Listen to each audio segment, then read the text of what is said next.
There we go. Good evening, everybody. I'm Billy O, and welcome to another installment of Huns History. Tonight, it is my distinct pleasure to have a guy that I played with in the 70s and the 80s that was able to score from anywhere, on and off the field. Dangerous Dan Persico. Dan, how you doing? I'm doing great, Billy. How are you doing? I'm doing really good too. Man, time has been kind to you. You look like you did when we were playing in the 70s and 80s. You haven't changed a bit. A little bit older, but there's a picture of Dorian Gray in the closet somewhere, I'm sure. So for those who can remember who Dorian Gray is. Yeah, well, we already date ourselves, but Dan, I got to tell you, it's great to talk to you. We caught up a little bit before we started recording. Haven't seen you in person in quite a while, but we're trying to do interviews to let everybody know a bit about Huns history. You played with me in the 70s and the 80s. Why don't you talk about the 70s a little bit? Talk about the 70s. That was a long time ago. I'll tell you what, coming to Austin, I grew up in Boston. Coming down to Austin and meeting the guys in the Huns was a great opportunity for me. I mean, most people don't know that before I started playing rugby, I was a national champion figure skater. And figure skating an individual sport. And so when I started playing rugby my senior year at Boston College and then found the Huns, fortunately, it was like a dream come true. It was, the Huns have always been fantastic and still are. And, it was like walking right in and getting to play right away was something you never dreamed of. And being able to contribute in short order in a team that was full of talented individuals and talented team players was great. I mean, I look back and I've seen some of the videos and some of the names that aren't mentioned who were playing back then, like Chris Jackson, Steve Corbett, John Burns, Don Sneed. Everybody knows Jonty, but Glenn Yanoff. These are Wes Wiley, who never was a hair out of place, I think. Those are great guys who none of the younger guys, maybe some of them have never heard of, but I can still remember, playing next to, drinking with, and always just great and willing to help out and move I forward. got a great picture that I'm going to show in a future interview of us after we won the consolation bracket in the Houston tournament, 78 or 79. And all those guys are in that photograph. What you said is true. We had trouble getting everybody to show up at the same time and play right at the same time. But when we did, we were a formidable team. You remember when we beat the best team in the state, the Houston Heathens, that day at Zilker in 77 or 78? You think it was my first year? I think was it spring of 78? That sounds right. That's what David Peterson says. And he had fewer concussions than me, so we'll go with him. But do you remember that game? I recollect it barely. It was phenomenal. It was something beyond our expectations. Well, you and Burns, if I remember correctly, were in the centers, and Yep. I think Burns scored a couple of tries. And another guy you didn't mention was Bob Sweeney, who was this huge second row that didn't come out very often, but he was dominant. And the Heathens were pissed. I think they went undefeated that year, and that victory motivated the shit out of them for the cup season, or that loss. Yeah, yeah, yeah. I was trying to remember today who was our second row. Because I remember Glenn was one of the breaks. Because was Don Franks playing with us at that time? Because he went back and forth with the Blacks and the Huns. Well, David Todd, I think, was either just about to leave or had left. I was playing flanker. Dave Olson was playing number 8. Dave Anderson was probably playing flanker. I think we stuck Yanoff maybe at number 8 that day. Yeah. I don't remember exactly because some of it's a little fuzzy in the 70s, but that was my favorite win. We always did great at tournaments because we were younger and we could hold it together better. What's your favorite memory from the 70s? That's that's tough to say because I don't, so much of it was a blur.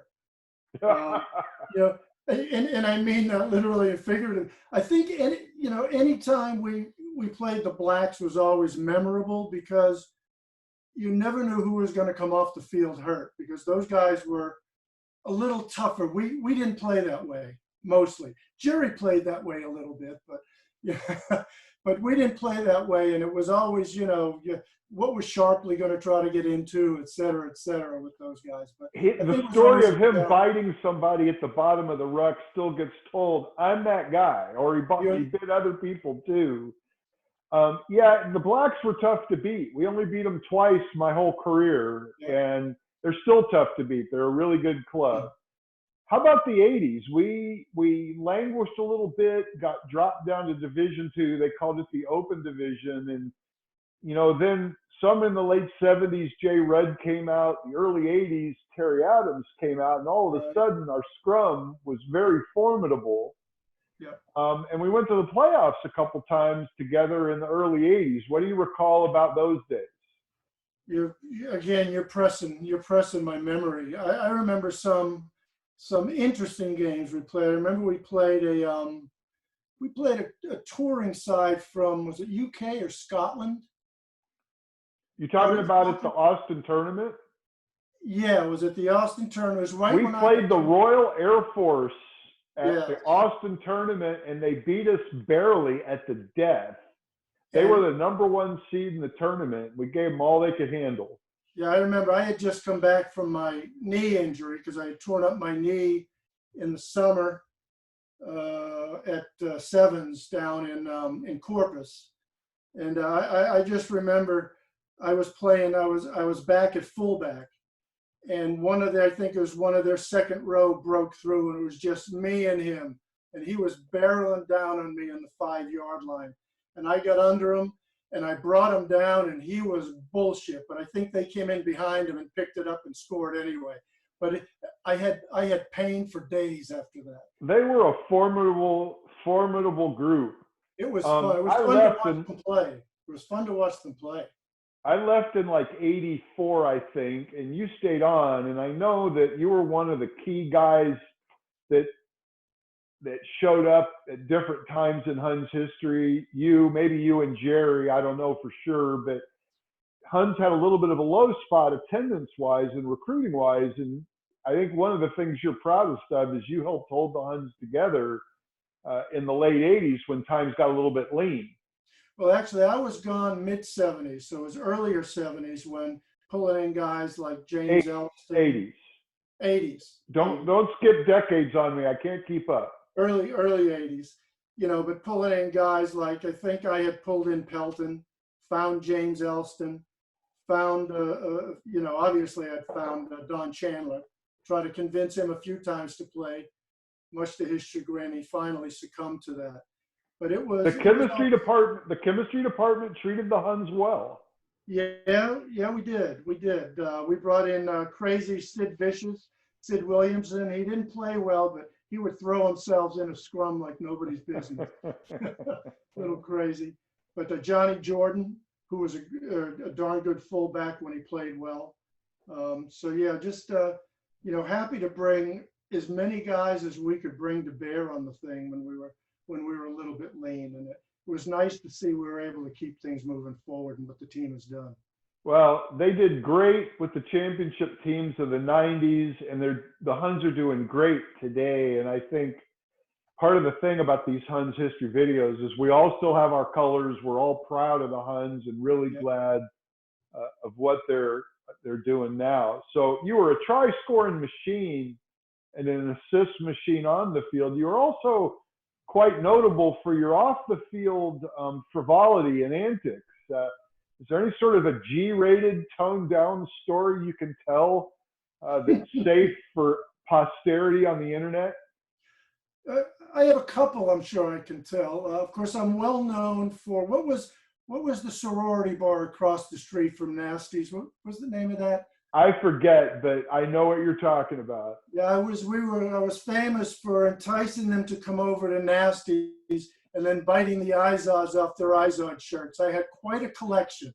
You know, Dan, and I was challenged by you. I had my own collection. I could never quite catch up. I used to pin them to my jersey, but I remember that. Oh, it was funny. One beer and they were gone, but we had the memento.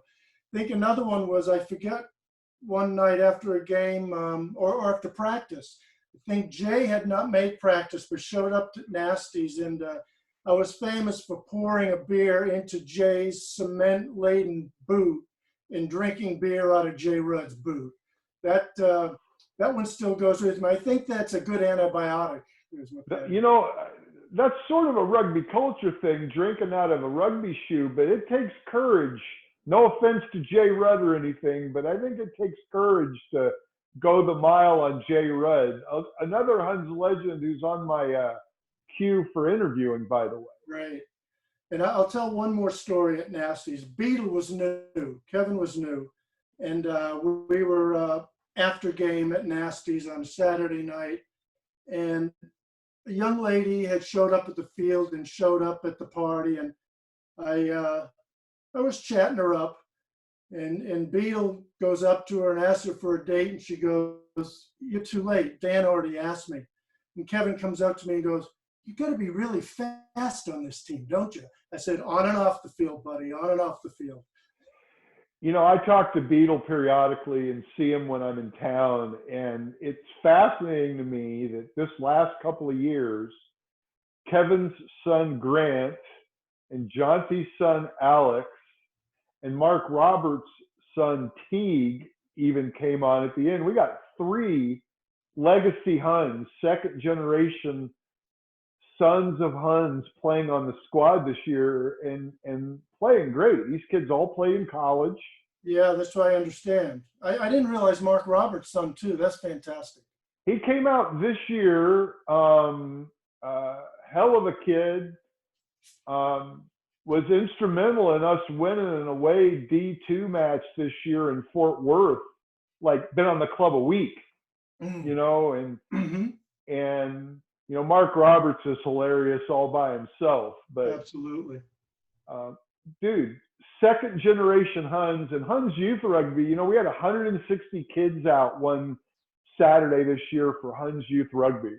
That's an amazing feat. That speaks a lot for where the team was trying to just stay together and where they are now with community activities, etc. I mean, that's just, I wonder how many other clubs can say things like that, you know? Well, you know, it's interesting. We talked a little bit before the break that the club was split by the events of 2017. And there were some positives, yes, with the championship, and there were some negatives that the club was split and we kind of had, you know, new leaders stepping into every role. But I tell you what, we rebuilt with Huns. We have a Huns director of rugby, Luis Sanchez, a Huns head coach, Adam Scheidler. Hansel Johansson was our chairman for a while. He's an associate director now, which means basically that he does some administrative things. But all were Huns. And Jerry's on the board. I'm on the board. Harold Hoffman's an old boy that still plays every now and then in D3. He's on the board. A lot of guys and others I'm not mentioning have stepped up. And it really shows with 70 or so social members, old boys, that a lot of people still care about this club and care about it a lot. And well, it gets in your blood, man. I think this club just, you know, I remember recruiting John Banks when we were playing out at the intramural fields. We were practicing at the intramural field. And I think the blacks were out there for some reason. And John was wandering around and I grabbed him. I said, "What are you doing?" He goes, "I want to play rugby." I said, "Well, come on over here with us." He goes, "Who are you guys?" I said, "We're the Huns." He goes, "Well, let me come over with you guys because those other guys, they're bleep. He said they just attitude. They just had attitude that we." He probably said they were assholes. Maybe that's exactly what he said. Maybe with an obscene gerund at the front of that. But exactly. But you know, it talks about the attitude and the culture of the Huns that it was so accepting. We didn't have attitude. I mean, you look at what an eclectic selection of people we had. When I started, We had doctors, dentists, graduate students. Okay, then Jay came on. We had students, undergraduates, lawyers, Chris Jackson. I mean, there was a little bit of everything, and it actually amazed me. I said, you know, any of these guys get a few too many concussions, they don't get to continue their careers any longer. But it was a different type of club. It was rather eclectic, without attitude, though. Nobody had any airs about them. Well, the common theme that keeps coming up is brotherhood. And I think what upset a lot of guys a few years ago was that some lost the focus of brotherhood. And, you know, to me, it's brotherhood first, and let the wins come where they may. And again, to give credit to Hansel Johansson, community culture rugby is sort of our vision statement, and rugby ends up coming as a result of community and culture as a benefit. So, yeah. I've been asking everybody. We're a club of characters, as you've mentioned throughout this interview. It's interesting to know that you recruited John Banks, because he certainly is a character that's been mentioned by everybody, and rightfully so, a Huns legend in his own right. In addition to Banks, give me a Huns character that stands out, and maybe a quick story. Let me think. Beyond three balls, Banks. Again, the three testicles. Yep. I'm just trying to think here. Who beyond? You know, because John stands out beyond anybody else for me, with regards to character. Well, tell me a John Banks story then that's G-rated, PG. We're gonna have to think about this. What comes off the top of my head? So I think we're at Rice, after the Rice tournament. And before, I don't know, we were looking for a place to change our clothes. I don't know what was going on, but we ended up at one of the dorms. Houston tournament was at Rice one year. Yep. Right. So it's 6:30. We're looking for a place to change. We're knocking on doors. We walk into this dorm room, and there's these three guys. They're probably pre-med. They are just studying their ass off. And three of us walk in, me, John, and I don't know if it was Jerry or who else it was. And they just look at us like, you know, hell has just walked into their dorm. And John just starts dropping his drawers and start changing and right in front of these guys, and they had no idea what the heck had happened. And John was just saying, you never seen guys like this before? What's the problem?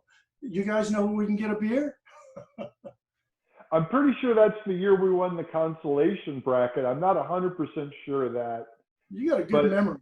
That party that night was epic. A lot of the guys went and ate dinner at my house, and let's just say we got dressed up and put on a bit of a show at the after party. That was a hell of a weekend.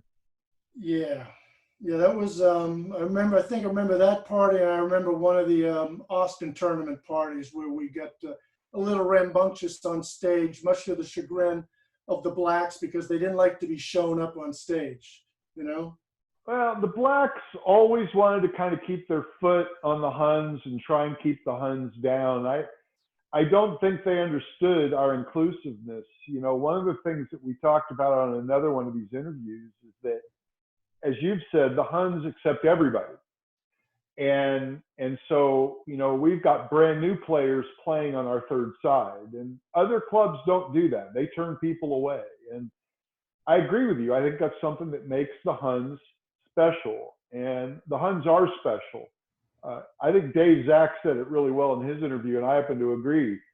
His wife, his kids, and then the Huns are like the third most important thing that's happened to him in his life. And I happen to agree. Over and above my career, which has been fine, you know, the Huns are what get me up in the morning to do some volunteer work. Let's put it that way. Yep. Yeah, I remember it was a constant thing with the Blacks trying to recruit you, trying to recruit me, trying to recruit Jerry, recruit all the good guys. I'll put myself in that category. Yeah, Anybody no. with significant talent, and you know, rarely did anybody go because number one, we didn't play that game. We didn't try to recruit other, you know, and it wasn't worth it. The camaraderie, the brotherhood, the fun, social was more important than the win. And like you But, said, the wins came because of the rest. I would agree with you 100%, Dan. I have not told this story much, but I was like on the bubble to make the Western team, which was basically to get a tryout for the Eagles. Yep. And the selectors told me in '79 that if I didn't switch to the Blacks and start playing some quote unquote real rugby, I would never make it. So I actually, in the spring of 1980, switched to the Blacks and won. And the rugby was incredible, but the brotherhood was not the same. And after my broken neck, after a serious injury, like an idiot, I played more rugby, but I came back to the Huns to be a part of the guys and go to the playoffs. But having been over there and having even been president, if you can believe that, of the Blacks after I broke my neck for a year, there's a lot of good things about that club, but the brotherhood is not the same. And I agree with you 100%. Yep. Yeah, Anything else you want to say as we wind this thing up? Oh, let me think here. Just it's for me, it's tough not being in Austin. I always thought I might end up in Austin just because I've got such good friends there. Obviously, Jerry's my best friend. You know, I always him and his family, they sort of adopted me. I never had a brother. They were the brothers I never had. And they treated me great, you know, and everybody else has talked about the Acuñas, but you know, just the heart and soul, going down to Corpus, staying at their house. I think if you look at continuity through the years, they're one of the stabilizing forces in and out that have, you know, sort of kept things together there. And obviously with Jerry still engaged on the board, et cetera, it shows how important it is. And just the camaraderie and the faithfulness to the Huns. You know, staying at the Acuña house and having Mrs. Acuña cook for you and just the welcome and the family down there in Corpus, I agree with you. That was a Huns rite of passage that folks don't get to experience at the same level anymore. And the Acuñas are still great. You know, I showed up at a game in 2017. They were all in the stands. It was all, hey, Bill. I mean, I'm close to Jerry and a little bit close to David, but all of them, it was like family all over again. You know, there have been a couple times in my life that I needed the Huns family. One of the times fairly recently.